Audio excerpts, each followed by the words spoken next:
Hey there, everyone. I just wanted to pop on here a little bit today to talk about judging for a change.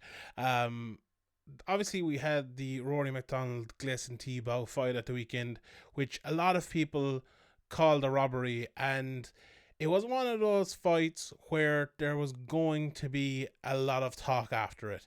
Um, I put up my thoughts on that fight on Twitter. I went through it round by round.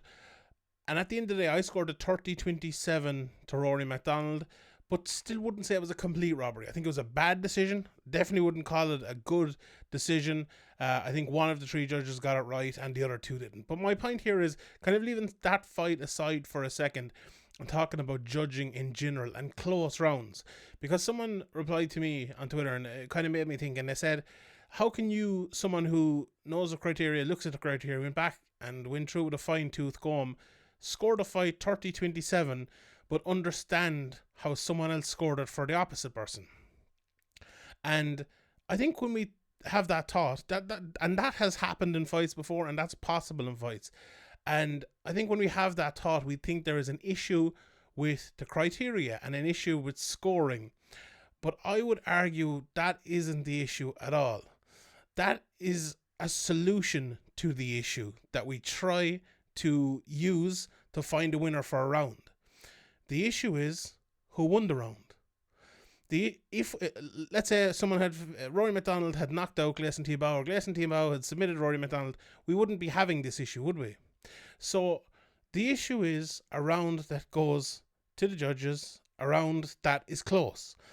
And that is the key issue in all of the judging debates. Not so much this one, the first round here. We can leave that aside for a second.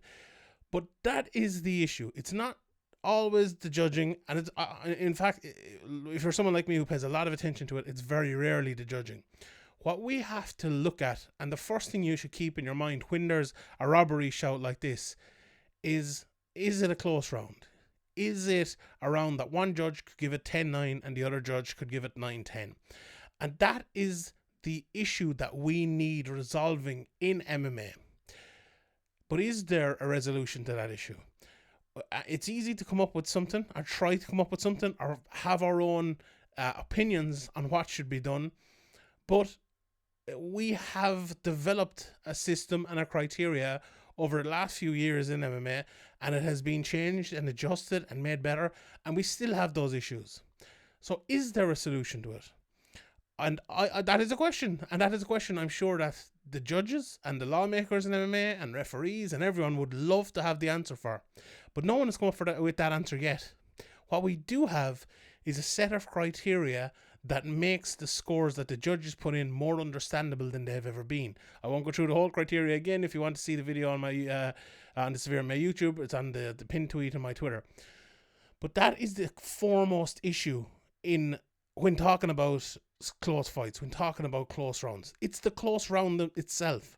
We have to remember, if someone punches someone 5 times and their opponent punches them back 5 times, who wins that round? Who wins it? Well, we have a set of criteria to decide who wins it. It's based on impact, and immediately impactful strikes win it more than ones that maybe are more accumulative or have less of an impact. So that's why the judges are there. They're to judge that, and they're to judge that impact. But what if those 5 strikes that fighter A throws and the 5 strikes that fighter B throws are very, very similar, and you can't decipher between them? Well, we have other sets of criteria as well. But what if they're all even as well? You have to judging is a verb. These guys are sent there, and the ladies as well that judge are sent there to judge fights and pick a winner. And they're to judge, if I hit you once and you hit me once, who hit harder? And that, when it comes down to something like that, when it comes down to one shot or 2 shots, or it comes down to 2 or 3 shots versus a submission attempt, that is a very, very difficult thing to judge. Very difficult.